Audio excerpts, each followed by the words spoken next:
Hello, this is your big sis, Rowena Starling, checking in with you today. Just wanted to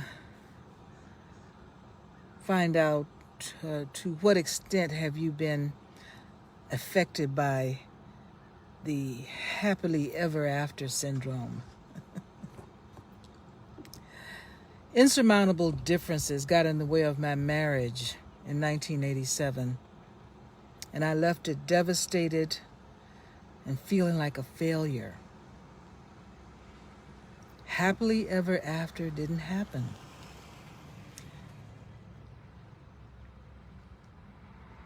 Has happily ever after failed you also?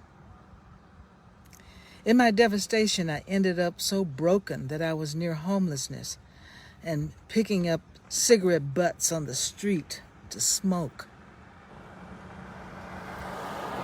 My love for my son saved me, turned me around, and fortified my will to live in the truth.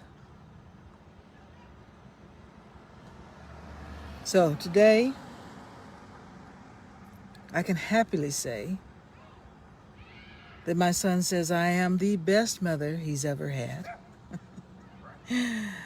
I've been on the Today Show, the O'Reilly Factor, picked up by the Associated Press and other national TV and international newsprint media coverage. When I first introduced my service, my first parent product, many years ago. And my business helps Black women and mothers in their mid-50s, as well as other parents, eliminate their fears and revitalize their real power.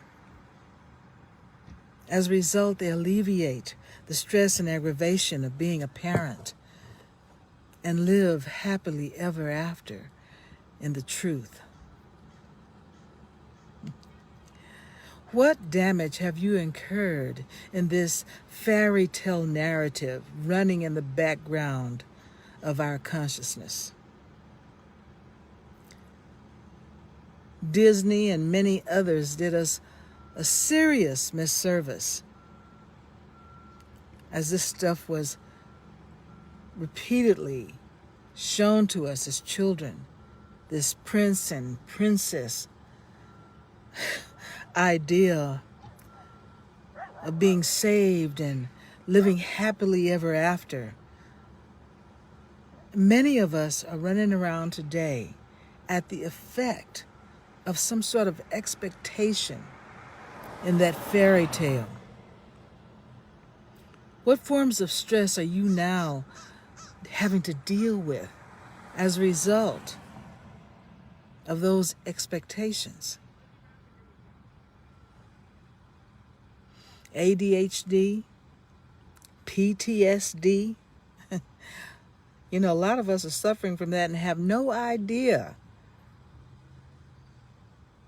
Just in being a parent, really, have no idea how serious that is and how deep it is.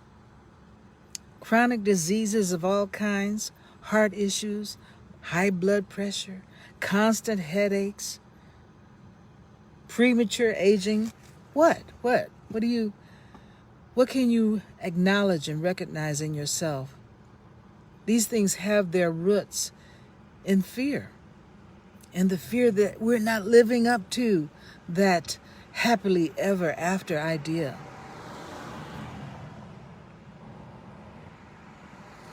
And what I want you to know is we are born with the happily ever after in truth if we could just reconnect with that aspect of ourselves. That happily ever after, that's something that we're born with. And it has nothing to do with finding the prince or the princess and being saved and rescued and riding off into the sunset. The Westerns did it to us too. I mean, the kids today, I don't know if they have the riding off into the sunset deal. They probably do. But when I'm speaking to a certain segment of our population, that's very big. These things have us in fear of not living up to these expectations, and they're manifesting in our gross unhappiness and early death. Prolonged death, living to die, quiet desperation. If you have any of this going on, I can help you with it. Let me know. I'm here for you. Let me know in the comments also what you think about where you are in that whole scenario. Has it affected you at all? Were you able to get over it, and how did you do it? I'd love to hear from you. Alrighty now, I'll let you go for today.